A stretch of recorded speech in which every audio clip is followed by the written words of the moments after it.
और जैसे एक फ्लूइड सिचुएशन है in terms of the banking system overall, थोड़ी दिक्कतें आई थिंक उभर के आ सकती है in the coming weeks as well. Fed क्या करता है अगले 2-3 दिनों में, आई थिंक मार्केट्स ये भी देखना चाहता है, because ECB has already move 50 Bips.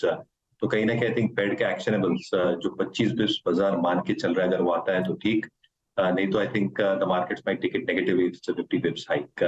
दूसरी चीज आई थिंक इंडियन इकोसिस्टम में भी जो हम अर्निंग्स ट्रेजेक्टरी देख रहे थे पिछले 4 और 6 तिमाहियों में, एक क्लियर डी एक्सेलरेशन देख रहा है। Q2 Q3 quarter on quarter पिछले 2 तिमाही के क्वार्टर्स की अर्निंग्स ग्रोथ थोड़ी कम होते जा रही है, और इसकी वजह से आई थिंक थोड़े सिलेक्टिव सेक्टर्स जो हम बार बार रिपीट कर रहे हैं, आई थिंक वहां पे ही अर्निंग स्टेबिलिटी रहने की उम्मीद है। तो capital goods stroke infrastructure power, I think ये 2 स्पेसेस हैं जहां पे अर्निंग स्टेबिलिटी शायद मेंटेन हो, at least for the coming few quarters. Having said that, हमें लगता है आई थिंक चुनिंदा स्टॉक्स जो हमारे बाय वॉच लिस्ट पे थे, ABBB, Siemens, NCC, mid cap space से, I think they have done reasonably well over a period of time, और यहाँ पे अर्निंग्स का तड़का शायद कंटिन्यू हो। At the same time I think अगर चौथे तिमाही में थोड़ी क्रिस्टल गेजिंग करनी है, तो cement as a sector, I think आबा जी ने अल्ट्राटेक जो मेंशन किया था वो भी हमारे बाय वॉच लिस्ट पे है।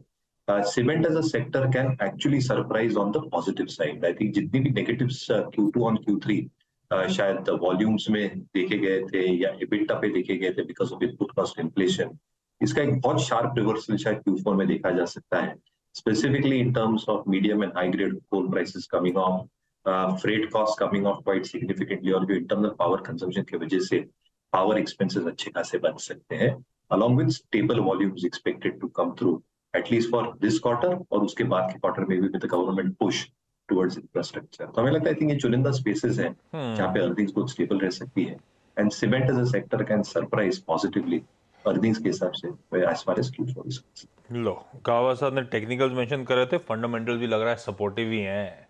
सीमेंट अच्छा है, और मयूरेश के साथ हमने टेक्नो फंडा पिक्स के तौर पे कई बार कई सारी कैपिटल गुड्स मेजर्स को एंजॉय करा था, कोई सीमेंस, कोई एबीबी। ये पॉकेट अभी भी स्वीट स्पॉट पे नजर आती है, पर आज की स्पेसिफिक पिक्स नहीं है, इसे मेंशन करा है क्या क्या पसंद आ रहा है, कहाँ एक्यूमुलेशन करने की शायद मन बने इस गिरावट में। चलिए अब सवाल जवाब सॉरी हो गया, अब हर्षदा के पास चला जाए और समझा जाए आज के सारे important stocks in news.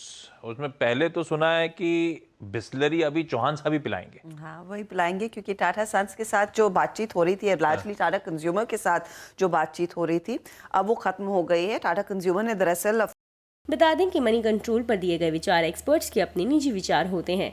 Website या मैनेजमेंट इसके लिए उत्तरदायी नहीं है। यूजर्स को मनी कंट्रोल की सलाह है कि कोई भी निवेश निर्णय लेने से पहले सर्टिफाइड एक्सपर्ट की सलाह लें।